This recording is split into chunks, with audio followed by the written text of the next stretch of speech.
এই মমতা বন্দ্যোপাধ্যায় থাকলে আমরা মনে করি কোন কন্যা বঞ্চিনী মা মাসি সুরক্ষিত নয়। তার কারণ এই মুখ্যমন্ত্রী সরাসরি ধর্ষকদের পক্ষ নেন। এই মুখ্যমন্ত্রীর পুলিশ ধর্ষণকারীদের বাঁচান। আর এই মুখ্যমন্ত্রী তার এই 14 বছরের জমানাতে যতগুলো মহিলা নির্যাতন ধর্ষণ খুন হয়েছে, ছোট ছোট বাচ্চা বাচ্চা কন্যা বোনেরা অত্যাচারিত হয়ে বিভৎস অত্যাচারিত হয়ে হৃদয় বিদারক ভাবে কাঁপিয়েছেন, এই মুখ্যমন্ত্রীর সবগুলো ঘটনাকে ছোট ঘটনা বলে বলেছেন। পাঁচদ্বীপের ঘটনাকে বলেছেন ছোট ঘটনা, চারদ্বীপের ঘটনাকে বলেছেন পুরো ধর্ষণ হলে 20,000 টাকা, আর হাত ধর্ষণ হলে 10,000 টাকা দেওয়া যেতে পারে। এই মুখ্যমন্ত্রী কালিয়াগঞ্জে যখন রাজবংশী পরিবারে ক্লাস 12 ছাত্রী জাভেদ বলে এক বিহারির হাতে ধর্ষিতা হয়ে খুন হন, তখন বলেছেন ওদের ওই মহিলা অন্তঃসত্ত্বা ছিল। হাসখালিতে যখন তৃণমূলের উপপ্রধানের বেটা ক্লাস 9-এর এক নবসূত্র তফসিলি পরিবারের মেয়েকে জন্মদিনের পার্টিতে ডেকে খুন করে তার গায়ে মদ ঢেলে দিয়ে তার অসুস্থ দেহকে হসপিটালে পর্যন্ত ভর্তি করতে দেয়নি, বিনা চিকিৎসায় মারা যায়, তখন বলেছেন ওদের মধ্যে প্রেম ছিল, লাভ অ্যাফেয়ার ছিল। এই মুখ্যমন্ত্রীর নানা অভয়াকাণ্ড গত বছর 9 আগস্ট হয়েছিল। এই মুখ্যমন্ত্রী প্রকাশ্যে বলেছেন ওর বাবা মাকে তো 10 লক্ষ টাকা দেওয়া যেতেই পারে। আমি অভয়ার বাবা মাকে প্রণাম করি, তারা এই মুখ্যমন্ত্রী 10 লক্ষ টাকা ছুঁড়ে ফেলে দিয়েছেন। বলেছেন আপনার দরকার হলে আপনাকে আমরা 10 লক্ষ টাকা দিচ্ছি।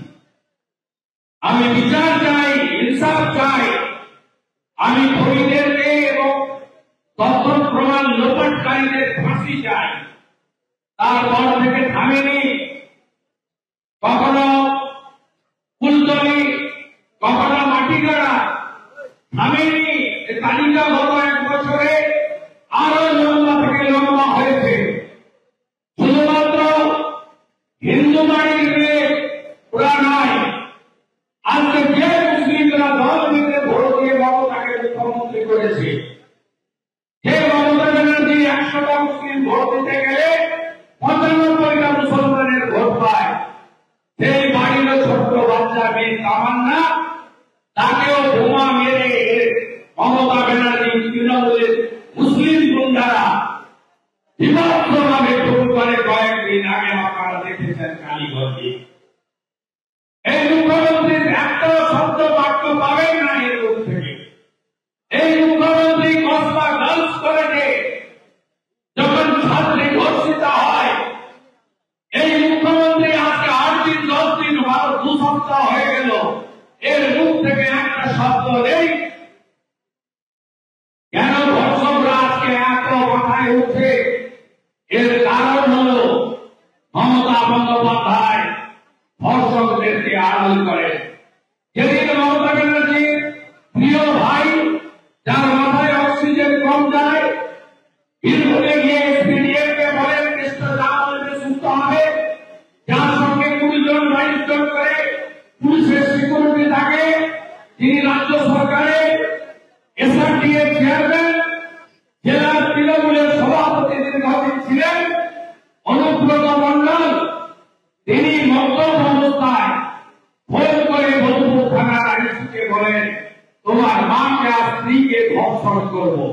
1 বার নয় 5 বার বলে, তারপরেও কেষ্ট মন্ডল গ্রেফতার হয় না। কেষ্ট মন্ডলকে এসডিপিও থেকে চা কফি খাইয়ে বাড়ি পাঠিয়ে দেয়। এখনো 8 জন সিকিউরিটি ট্রেনার নিয়ে 47 নিয়ে এই প্রকাশ্যে বলা নেতা ধর্ষণকারীকে পাহারা দিচ্ছে। তিনি তৃণমূলের সম্পদ 21শে জুলাইয়ের মঞ্চে ডিম ভাতের মঞ্চে দেখতে পাবেন কেন্দ্রমন্ডল থাকবে, তার পাশে মমতা ব্যানার্জি তাকে নিয়ে থাকবে। দেখবেন এই কারণে আপনি কেন্দ্রকে দেখে মনোজিৎ মিশ্ররা উৎসাহিত, যাদের ঠান্ডা উৎসাহিত হয়ে কসবাতে এই কাণ্ড ঘটিয়েছে। তাই ইস্তার একটাই, মমতা ব্যানার্জিকে গ্রেফতার করতে হবে, করতে হবে। প্রশাসনিক ভাবে আমরা বিভক্ত, ঝাড়গ্রাম পশ্চিম পূর্ব, কিন্তু মানসিকতায় লড়াইতে আমরা এক মেদিনীপুরের লোক। আমাদের ভিডিও ভালো লাগলে লাইক এবং শেয়ার করুন। কমেন্ট সেকশনে গিয়ে জানান আপনাদের মতামত। আরও ভিডিও পেতে আমাদের চ্যানেল সাবস্ক্রাইব করুন এবং প্রতি মুহূর্তে খবরের আপডেট পেতে প্রেস করুন বেল আইকন।